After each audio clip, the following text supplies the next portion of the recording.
একটি নির্মাণ কাজ আপনারা যখন করবেন, ছোট ছোট ভুলের কারণে আপনাদের বাড়ির ক্ষতি হতে পারে।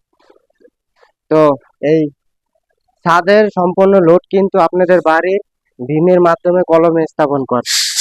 তো আপনারা ভীম ছাদ নির্মাণ করেন বিল্ডিং শক্তিশালী হওয়ার জন্য এবং কি পোক্ত হওয়ার জন্য। তো ভীম ছাদ নির্মাণ করার সময় যদি আপনাদের ভীমে হানিকম্ব বের হয়, তাহলে কিন্তু আপনাদের বিল্ডিং সম্পূর্ণ ঝুঁকিপূর্ণ হবে ভবিষ্যতের জন্য। ভীমে হানিকম্ব বের হলে আপনারা দেখা গেছে বালু সিমেন্ট মেরে পুরান করে দিবেন, কিন্তু ভিতরের অংশ কিন্তু দুর্বল হয়ে থাকবে। তো ভিতরে যে খোয়া খোয়া থাকবে, ভিতরে খোয়াটা কিন্তু আসলে সারা যায় না। যার ফলে ভীমটা এরকম ভাবে শাটারিং করতে হবে যাতে ভীমে হানিকম না বের হয়, এবং কি ভাইব্রেটর সঠিক নিয়মে মারার কারণে দেখা গেছে বিভিন্ন জায়গা দিয়ে পানি টেনে বের হয়।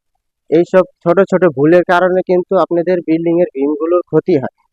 তো এখানে দেখেন, এই যে যে শাটার গুলো আছে, এখানে এই যে কাঠের জয়েন্টে সিট মেরে, রূপবান সিট গুলো যে আছে, প্লেন সিট 2 ইঞ্চি 2.5 ইঞ্চি, এগুলা সিট মেরে তারপরে হচ্ছে কি আপনার তেরপল ব্যবহার করা হয়েছে। তো আপনারা তেরপল ব্যবহার করেন এবং কি সিমেন্টের বস্তা ব্যবহার করেন, যাই ব্যবহার করেন, কাঠের জয়েন্টে এরকম রূপবান সিট মেরে নিতে হবে।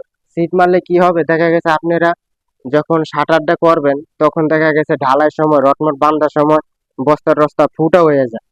এর ফলে তখন সিমেন্টের পানি বের হয়, বেশি ভাইব্রেটর মারলে তখন দেখা গেছে হানিকম গুলো বের হয়।